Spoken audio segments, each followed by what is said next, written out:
Hello mercury viewers. So மக்களே, இன்னைக்கு நான் வந்து இன்ஸ்டாகிராமில் கொஞ்சம் ஃபேமஸான டான்சிங் மீனாட்சியை தான் பார்க்க வந்திருக்கோம்.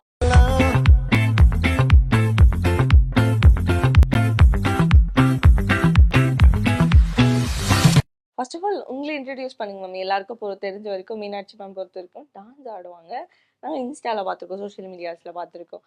லைக் மீனாட்சி மேம் யார்? என் லைஃப்ல எவ்வளோ கஷ்டன்றது எனக்கே இப்போ அதை புரிஞ்சுதான் நான் அந்த கஷ்டன்றதே சொல்கிறேன். முதல்லாம் கூட எனக்கு அந்த கஷ்டத்துலேயே ஓடி ஓடி ஓடி ஓடி வந்தனால அந்த கஷ்டம் பெருசாக தெரியல. உண்மையிலே அது எவ்வளோ பெரிய கஷ்டன்றது இப்போ எல்லாரும் என்னை பார்த்துட்டு சொல்லுவாங்க, ஓ நீயா மீனாட்சி, நீயா அப்படி இருக்க. உண்மையிலேயே எவ்வளோ நான் ஒவ்வொரு நேரத்துலையும் அடிபடும் போதெல்லாம் என் ஃப்ரெண்ட்ஸ் எல்லாம் என் கூடயே இருந்திருக்காங்க. சொந்தக்காரங்க யாருமே எனக்கு கிடையாது. சொந்தங்கள் இருக்காங்க. சொந்தங்கள் வந்து எனக்கு இல்லாத சொந்தங்கள் யாருக்குமே இருக்க முடியாது. அந்த அளவுக்கு சொந்தங்கள் இருக்காங்க. ஆனால் என் வீட்டுக்கார் இல்லாத காரணத்தினால எந்த சொந்தமுமே எங்கள் கூட இல்லை. 3 பொண்ணு தான், எங்கள் நாத்தனார் தான். இவர் ஒரே பையன்தான். அந்த பையனை குட்டி சவரம் ஆக்கி எங்கள் மாமியார் வளர்த்து தினம் குடிக்க காசு கேட்டால் கூட எங்கள் மாமியார் கொடுப்பாங்க. கடை வாங்கி கொடுப்பாங்க. அவங்க கையில் காசு கிடையாது. ஒரு வீடை வச்சு அந்த வீடை எந்த அளவுக்கு கடை வாங்க முடியுமோ அது அந்த வீட்டுக்கு மேலே கடை வாங்கி பையனை குடிக்க வச்சு அவங்க பாவம் இறந்துட்டாங்க, சொல்லக்கூடாது. ஆனால் இதெல்லாம் உண்மை. அது நானும் எவ்வளோ போராடி பார்த்துட்டேன். திருந்துறதுக்கெலாம் நாங்கள் எவ்வளோ வாய்ப்பு கொடுத்தோம். சாப்பாடுலாம் டிஃபன்லாம் கட்டி அது இவர் குடிக்கிறாருன்னு சொல்லிட்டு டெய்லி 2 முட்டையை தனியாக அவிச்சு வச்சிருவேன். வயிறு குடல் கிடல் வந்து போயிடும் பாவம். ஏதாவது டெய்லி இப்படி குடிக்கிறாரு, உடம்புலாம் என்ன ஆகுமா உள்ள. அவன் எங்கள் அம்மாலாம் ரொம்ப சத்தம் போடுவாங்க, இவன் இந்த குடிகாரனுக்கு நீ 2 முட்டையை அவிச்சு வேற தனியாக ஒளிச்சு வச்சு கொடுக்குறேன்னு சொல்லுவாங்க. இருந்தும் சரி திருந்திடுவான், எப்பயாவது கொஞ்சம் மாறுவான். நானும் எவ்வளோ ட்ரை பண்ணேன். என் லைஃப் என் குடும்பம் எல்லாமே அப்படியே பின்னாடி வந்துருச்சு. அதில் நான் உண்மையிலே இந்த லைஃப் உண்மையிலே யாருக்குமே இருக்கக்கூடாது. ஆனால் என்னோட வைராக்கியம் உண்மையிலே என்னை மாதிரி ஒரு பொண்ணு வைராக்கியமாக பிழைக்கணும் ரொம்ப கஷ்டம். பட்ட கஷ்டம் உண்மையிலே இந்த உலகத்தில் யாருமே பட்டிருக்க மாட்டாங்க. அவ்வளோ கஷ்டப்பட்டிருக்கேன். அவ்வளோ கஷ்டப்பட்டும் என் பிள்ளைங்களுக்கு கஷ்டம்னா என்னன்னு இதுவரையும் தெரியாது. என் பிள்ளைங்களுக்கு, என் 2 பொண்ணுங்களுக்குமே இதுவரையும் ஒரு சின்ன கஷ்டம் கூட இப்போ கூட அவங்களுக்கு 10,000ன்றது அசால்ட்டாக தெரியும். அம்மா 10,000, அம்மா 10,000 தானம்மா அப்படிங்குவாங்க. ஆனால் அதோட கஷ்டம் எனக்கு அந்த 10,000 ரூபாய்க்கு நான் எத்தனை நாள் ஓடி இருக்கேன்னு எனக்கு தான் தெரியும், எவ்வளோ கஷ்டப்பட்டிருக்கோன்றது. உங்க வீட்டு அம்மா அப்பா சைட்லாம் ஏன்னா அவங்க பார்த்து பண்ணி வச்ச கல்யாணம் தானே, அவங்க எதுவும் கேட்கலையா? வந்து கேட்கலையா? எங்கள் அண்ணெல்லாம் ஹஸ்பண்ட் இல்லைன்னுமே பயந்துட்டான். அத்தடி நம்மகிட்ட வந்துடுவாங்க. இத்தனைக்கும் கவர்மெண்ட் ஸ்டாஃப் தான் எங்கள் அண்ணெல்லாம். நம்ம வீட்டு பக்கம் வந்துடுவாங்களோ, 2 பொண்ணையும் கூட்டிகிட்டு வந்துட்டேன். அவருக்கு 2 பையன், நான் 2 பொண்ணு வச்சுருக்கேன். நாளை பின்ன நம்ம தலையில் விழுந்துருக்கோம், கூட்டிகிட்டு வந்தால் எதுவும் கேட்டுருவாங்களோ அந்த மாதிரி பயந்தாங்களா என்னன்னு தெரியல. ஆனால் அப்பயே ஒதுங்கிட்டாரு. அது எங்களுக்கு என் பிள்ளைங்க இப்போ சொல்லுவாங்க, ஆனால் என்னம்மா இப்படி ஒரு அண்ணன் கூட பிறந்தவங்க உங்களுக்கு இருக்காங்கன்னா எங்களுக்கு உண்மையிலேயே ரொம்ப சங்கடமாக இருக்குமா. உலகத்தில் எப்படிலாம் அண்ணங்க இருக்காங்க. அதான் ஆம்பளை இல்லைனாலே எல்லாமே மாறிடும், தலைகீழ அது டோட்டலாகவே மாறிடுச்சு. என் லைஃப்பில் மாறி இப்போ என் பிள்ளைங்க 2 நல்ல இடத்துல கட்டி கொடுத்துட்டேன்னு இப்போ அது திரும்ப திரும்ப எல்லாரும் ஓகே மீனாட்சியா அப்படின்னு நினைச்சதை சாதிச்சுட்டா, பிள்ளைங்களை தனியாக இருந்து ஜெயிச்சு நல்லபடியாக கட்டி கொடுத்துட்டா, என்னத்தையோ ஒரு அளவில் நிற்கும் போது தான் நம்மளை திரும்பியே பார்க்குறாங்க. இந்த உலகமே அப்படிதான் இருக்கு. என்ன சொல்லி கல்யாணம் பண்ணாங்க? கேசட் சென்டர் இருக்கு. அப்போ கேசட் தானே, கேசட்டு கடை வச்சிருக்கோம்னு சொல்லிட்டு காரியாபட்டியில் இருக்கு பெருசா. அப்படின்னா அது எங்கள் வீட்டில் எவ்வளோ குறுக்கட்டவங்க வருது. ஒரு கடையை விசாரிக்கலை, வீடை விசாரிக்கலை, பொண்ணு கேட்டதும் சரி மேலே மாசி வீதியில் சொந்த வீடு இருக்கு, சரி ஒரே பையன்தான் அப்படின்னு ஒன்றுமே விசாரிக்காமல் பொண்ணை கொடுத்துட்டாங்க. உங்க அம்மா எவ்வளோ ரிக்ரெட் பண்ணியிருக்காங்க, வருத்தப்பட்டு இருக்காங்க. அப்போ அவங்களுக்குலாம் அவ்வளோ நாலேஜ் இல்லைன்னு நினைக்கிறேன். எனக்குள்ள நம்ம இப்போ யோசிக்கிறோம்ல, நம்ம பொண்ணை இப்படி கட்டி கொடுத்தா இப்படி இருக்கும் வாழுன்றத நான் என் வயசுக்கு நான் யோசிக்கும் போது எங்க அம்மாவுக்கு அந்த வயசு அது அனுபவம் எங்க அம்மாவுக்கு தெரியலையோ. எங்க அம்மாவுக்கு நீங்க அடிப்படும் போதும் புரியலையா? எங்க அம்மா அப்பவுமே புரியல. பெத்ததாகி கூட எனக்கு இறக்கப்பட்டது கிடையாது. அப்போ பாருங்க என் லைஃப் எப்படி இருக்குன்னு. பசங்களெல்லாம் என்ன படிக்க வச்சீங்க? டிகிரி முடிச்சிருக்காங்க, பிஏ தான். அவங்களுக்கு பொண்ணு பார்க்கும்போது உங்களுக்கு என்னென்ன விஷயம்லாம் இருந்தது? நான் கல்யாணமே பண்ணாதீங்கன்னு தான் சொன்னேன் ஃபர்ஸ்ட் எடுத்தது. என் பிள்ளைங்க லைஃப்ல நீங்க என்ன வேணாலும் செஞ்சுக்கோங்க, கல்யாணம் பண்ணிக்கிறாதீங்க சொன்ன விஷயம். உங்களுக்கா உங்களுக்கா தோணுச்சுன்னா ஒரு 20, 25 வயசுக்கு மேல உங்களுக்கா பிடிச்ச மாப்பிள்ள நல்லா இருப்பேன், நீ உன் லைஃப்க்கு நான் செட்டில் ஆகிக்கிருவ நல்லா அப்படின்னு புரிஞ்சா கல்யாணம் பண்ணிக்கோங்க.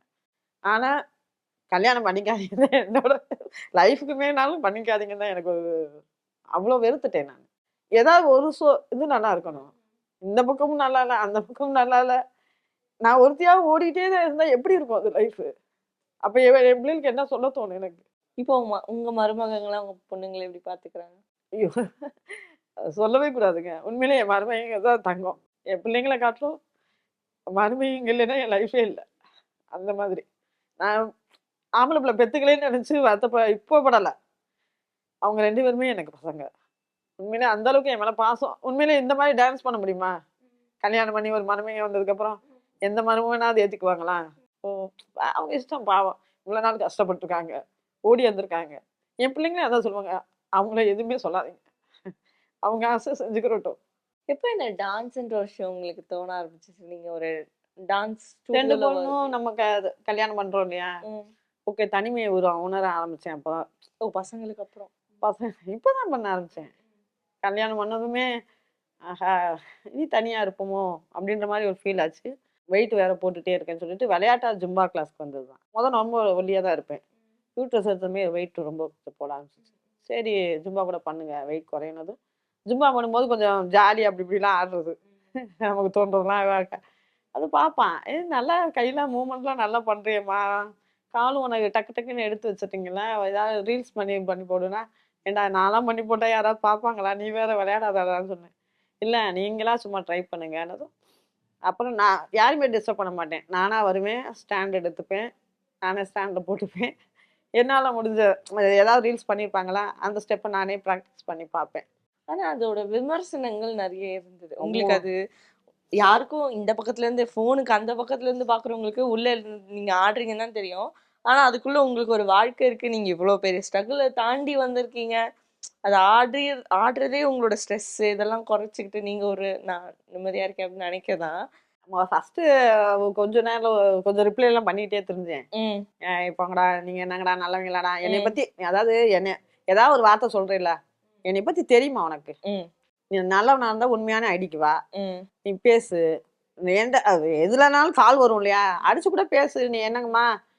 ஏம்மா டான்ஸ் ஆடுறீங்கன்னு. அதெல்லாம் அம்மா இல்லைன்னா, என்ன பொம்பள இப்படி ஆடுறேன்னு கூட கேளு. நீ பாட்டுக்கு ஃபேக் ஐடிக்கு வந்து பேசுறவனுக்கு எதுக்கு நம்ம ரிப்ளை பண்ணிக்கிட்டு வச்சுக்கணும். இப்ப எனக்கு அது காமெடி ஏதாவது ஃபேக் இப்போலாம் வந்துச்சுன்னா, நான் நல்லவளா இருந்தா நீ என்ன செய்ய போற? நான் தப்பானவளா இருந்தாலும் நீ என்ன செய்ய போற? என் வீட்ல பொண்ணு எடுக்க போறியா? இல்ல பொண்ணு குடுக்க போறியா? என் இஷ்டத்துக்கு, என் சந்தோஷத்துக்கு நான் பண்ணிட்டு இருக்கேன். உனக்கு என்ன அது? அப்படி எனக்கு அவ்வளோ ஒவ்வொரு இதெல்லாம் பண்ணியிருக்கேன். தம்பி இது எனக்கு தேவை. நான் ஆடுவேன், பாடுவேன், ஓடுவேன். கல்யாணம் கூட பண்ணிக்கிருவேன். இல்ல பண்ணாம இருப்பேன். எப்படி வேணாலும் இருப்பேன். அது என்னோட வாழ்க்கை. இவ்வளோ நாள் நான் ஆனா ரொம்ப பயந்து வாழ்ந்தவ நானு. உலகத்துக்கு இப்ப இவ்வளோ இதா பேசுறேன்ல. இதே என் பிள்ளைங்கள நான் என் கையில வச்சுட்டு நான் திரியும்போது, ஒரு நல்ல சேலை கூட கட்ட மாட்டேன். என் லைஃப்ல நல்ல சேலையே கட்டினதில்ல. இருக்கும். பயந்துட்டு கட்ட மாட்டேன். ஐயோ! நம்ம புருஷன் இல்லாம இருக்கோம். ஏன்னா நல்ல சேலை கட்டிட்டு போனா, கொஞ்சம் லைட்டா மேக்கப் இப்ப இப்ப மேக்கப் போட்டுருக்கேன் லைட்டாலாம். லிப்ஸ்டிக் போட்டுருக்கேன் இப்பலாம். ஆனா, என் லைஃப்ல நான் இதுவரையும் ஒரு பவுடர் கூட சத்தியமா சாதாரண பாண்ட்ஸ் பவுடர் கூட நான் அடிச்சது கிடையாது. இது யோசிச்சிருக்கீங்களா? டான்ஸ் ஆடுனாலே ஒரு பெண்ண வந்து கொஞ்சம் குறைச்சலா பார்க்குறாங்களே! அது உங்க பார்வை. ஒரு சில பெண்கள் செய்ற சில தவறுகளால எல்லாரையும் மொத்தமா ஒப்பிட்டு பேசுறது. அது அவங்க தேவை. அதுக்காக எல்லாரையும் ஒப்பிட்டு பேசக்கூடாது இல்லையா? அது தப்பானவங்களா இருந்தாலும் அது அவங்க தேவை. அவங்க தேவைக்கு எது செஞ்சுக்கிறாங்க. அதுக்காக பெண்கள்னாலே ஒரே ஒரே பேரு அந்த ஒரு பேர மட்டும் டக்குன்னு வச்சுட்டு முடிச்சுடுறது. இதனால அவங்களுக்கு ஒரு சந்தோஷம் அவ்வளோதான். நீ வீட்டுக்குள்ளேயே இருங்க. அவ்வளோதான். அவ போச்சு. அவள பத்தி நமக்கு தெரியாதாங்குவாய்ங்க. இதே நீங்க நல்லா வந்துருங்க. இந்த பொண்ண பத்தி எனக்கு ஏற்கனவே தெரியுங்க. சூப்பர் பொண்ணு அப்படிங்குவாய்ங்க. பேசிக்கிட்டு தான் வெட்டி வேல அதெல்லாம். நம்ம இப்ப இப்ப நான் கிளம்பி வந்ததுனால தைரியமா ரோட்ல நிமிர்ந்து வருவேன். நமக்கு பயம் இல்ல. உங்களுக்காக இவ்வளோ நாள் நம்ம இவ்வளோ ஒரு நல்ல சேலை கூட கட்டாம திரிஞ்சிருக்கோம். அப்ப நம்ம எவ்வளோ பெரிய லூசுன்னு நெனச்சு இப்ப நான் ஃபீல் பண்றேன் உண்மையிலேயே. இவ்வளோ நாள் நம்ம லைஃப்ப தொலைச்சுட்டோமே! இந்த மாரி மனுஷங்களுக்காக நம்ம லைஃப்ப உண்மையிலேயே தொலைக்கக் கூடாது. நான் என்ன சொல்றேன், வீட்டுக்காரே இல்லையா? தைரியமா நீங்க உழைச்சு சாப்பிடும்போது யாருக்குமே பயப்படாதீங்க. அதுதான் என்னோட ஏன்னா நான் இவ்வளோ நாள் கடந்து வந்தனால அந்த விஷயத்த சொல்லுவேன். செகண்ட் மேரேஜ்ன்றது ஒரு எண்ணம் உங்களுக்கு வரலையோ? செகண்ட் மேரேஜ்லாம் வேஸ்ட்டுடா எனக்கு தெரிஞ்சு. ஓ! நம்ம அது 2 பொண்ணுங்கள வச்சிருக்கோம். இப்ப நம்ம செகண்ட் மேரேஜே பண்ணிட்டோம்னு வைங்களேன். இப்ப இந்த பொண்ணுங்களே நம்ம பெரிய பிள்ளைங்க ஆயிடுச்சு. அவங்கள நம்பி நம்ம வீட்டுக்குள்ள விட முடியுமா? அந்த மாரி ஒரு மைண்ட் தாட். அது எனக்கு ஒரு பயமும் வந்துருச்சு. பொண்ணுங்கள வச்சிருக்கோம். 2வது ஒரு மனுஷன எடுத்துட்டு, அந்த மனுஷன நம்மளே ஒரு வெளிய போறோம். இப்ப நான் ஆல்ரெடி உழைக்க பழகிட்டேன். இன்னொருத்தன் வந்து தான் நமக்கு உழைக்கணும்னு அவசியமே இல்ல. இன்னொருத்தன் நல்லவனா இருப்பானுன்றது நமக்கு எனக்கு மெயினான விஷயமே ஆம்பளைன்னா தப்புன்ற மாரி மைண்ட் செட் ஆயிருச்சு. அதனால அத பத்தி அந்த ஃபீல்டுக்குள்ளேயே போக்கூடாதுன்னு ஓரளவுக்கு நின்னுக்கிட்டேன். நல்ல வேளை கடவுள் என்னைய காப்பாத்திருக்காரு. ஒரு அம்மாவா இருக்கிறது எவ்வளவு கஷ்டம் மேம். அவங்களுக்கு வந்து என்ன சொல்றது, தைரியம் சொல்லி தர வேண்டியது இருக்கு. அவங்களுக்கு படிப்பு சொல்லி தர தாண்டி அப்படி இல்லடா. நிறைய நம்ம விஷயம் சொல்லி ஃப்ரெண்ட்லியா தராங்க நம்ம இருக்குல்ல. பிள்ளைங்கள்ட்ட அப்படிலாம் பயமுறுத்தியே வளர்க்க வேண்டாம். நான் என் ம். பிள்ளைங்கள்ட்டலாம் பயமுறுத்தியோ, உண்மைய சொல்லிருவேன். "நீ அழகா இருக்க. ம். ரோட்ல நடந்து போகலாம்." நம்ம படத்துல எல்லாம் பார்க்குறோமா, ஹீரோ, ஹீரோயின் லவ் பண்றாங்க. இது நேச்சுரலா வந்து நிஜத்துல வந்து ஹீரோயின் லவ் பண்றது கிடையாது. எவன் எவன் ரோட்ல லொக்காலிட்டியா திரியிறானோ, வெட்டி பயலா திரியிறானோ, அவன் தான் உண்மை நேச்சுரலா லவ் பண்றவங்கள பாருங்க. உண்மையிலே ஹீரோ, ஹீரோயினா லவ் பண்ணிட்டு இருக்காங்க. நீ நல்லா படத்துக்கும், நிஜ லைஃப்க்கும் கம்பேர் பண்ணிக்காத. அததான் நான் சொல்லுவேன். உண்மையான காதல்ங்கிறது ஒரு 23 வயசுக்கு மேல நீங்களா புரிஞ்சு வர்றது வேறடா. இந்த 16 வயசு, 17 வயசு அதெல்லாம் நேச்சுரலாவே சொல்லிருவேன். உண்மையா நான் ஓப்பனாவே உடைச்சு பேசுறது. நீ நெனச்சுக்கிறது அவன் பின்னாடி வரான். நம்ம அழகா இருக்கறனால தான் பின்னாடி. அவன் ஏதாவது மாட்டுமா தான் அவன் வருவான். நான் சொல்ற வார்த்தை அதுதான். ஆம்பளைங்க அவன் நீ நீ சும்மா தான் அவன்ட்ட பேசுவ. அவன் அங்கிட்டு போய் என்ன சொல்லுவான்? அதெல்லாம் நான் ஏற்கனவே பார்த்துட்டேன்டா.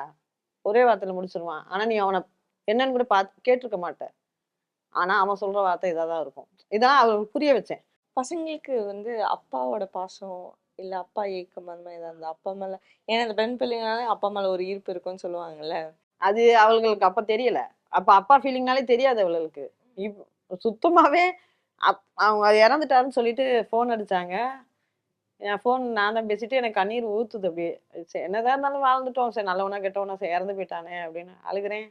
என் பிள்ளைங்க இவனுக்கெல்லாம் போய் நீ அழுதேன்னா நீதாம்மா முட்டாள்ன்னு சொன்னாளுங்க.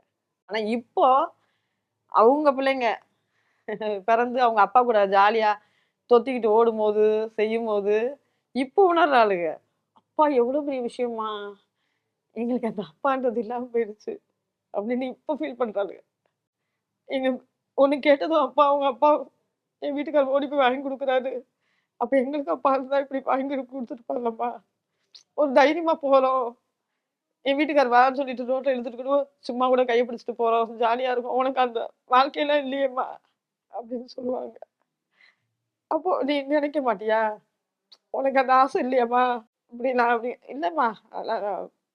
அதெல்லாம் எப்பயோ டச் போயிருச்சுடா. அதெல்லாம் யோசிக்கிறது இல்லடான்றுவேன்.